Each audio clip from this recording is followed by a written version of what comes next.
हे guys good morning. तर हे बघा टाडा लाडू. अजूनही माझी दिवाळी संपली नाहीये बरं का. हा ड्रेस किती जोकर सारखा दिसतो ना, बट स्टील भाई आम्हाला कम्फर्ट पाहिजे असतो आधी. अच्छा, तर मला तुम्हाला सांगायचंय की आज आमच्या घरी येणारे पाहुणे जे नाही येत असतात खूप वेळा क्वचित काही लोक येतात भेटायला वगैरे. आता आज जे लोक येणार होते ते तर मला सुद्धा नव्हतं माहिती की कोण येणार होते.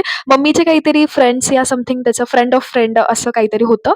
बट मी माझं काम करत होते. सो सकाळी लवकर उठून मी पहिले तर स्वतःचं आवरून घेतलेलं आणि त्यानंतर आमच्या अशा गप्पा गोष्टी चाललेल्या आणि आज जेवणामध्ये होतं नॉन-व्हेज. मी सर्व काही करते, बट नॉन-व्हेज मी अजून काही करत नाही, कारण मला नाही आवडत. मी स्वतः खात नाही म्हटल्यावर मला ते हात लावायलाही कसं तरी होतं.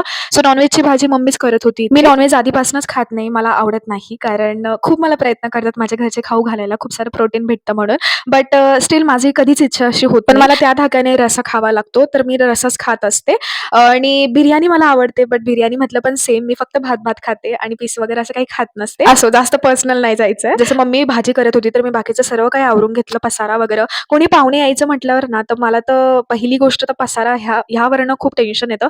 कारण माझ्या घरात असं आहे ना, की माझी मम्मी आणि माझा भाऊ खूप केअरलेस आहे. लाइक कुठेही सामान ठेवून देतात आणि त्यांच्या लक्षात नसतं. बट मला आहे ओसीडी. मला तिथली वस्तू तिथेच आवडत असते. बट काही कारणास्तव मी सुद्धा हा ओसीडी माझा कमी केलाय. कारण कसं असतं ना, जर समोरचा व्यक्ती आपल्या केलेल्या कामाला सपोर्ट नाही देत ना, तर इच्छा उडून जाते. बट स्टिल मी खूप आवरण्याचा प्रयत्न करते. आता मला अजिबात आयडिया नव्हता कोण, काय, कसं येणार आहे. मी जेवण करून वरती गेलेले. मला दुपारची झोप येत नाही, बट कसं तरी मला टाईम पुढे पास करायचा होता, म्हणून मी थोडीशी लेटलेली. त्यानंतर फायनली ते आलेले. मम्मीने ओळख करून दिली, कोण, काय, कसं आहे. त्याच्यानंतर मम्मीने आता जेवणाचा कार्यक्रम ठेवला म्हटल्यावर मग मी उठले, फ्रेश झाले आणि सगळ्यांना मग जेवण वाढले. तुम्ही बघू शकता असं खूप छान स्वयंपाकी झाला होता आणि मग ते गेलेले त्यांच्या घरी. बाय द वे पसारा बघताय तुम्ही. मग मी हा पटपट आवरून फ्री झाले. त्यानंतर रात्री ना इतकं बोर होत होतं, म्हणून मी परत एक मूव्ही बघायला घेतली आणि आता ह्या मूव्हीचं नाव होतं इडली सांबर आणि ही सुद्धा मूव्ही खूप छान होती. मला ना आता धनुषचं काम फार आवडायला लागलंय, कारण तो खूप सुंदर काम करत असतो त्याचं. बरं, सबस्क्राईब करायला विसरू नका. भेटूयात उद्याच्या ब्लॉगला. Bye bye, good night.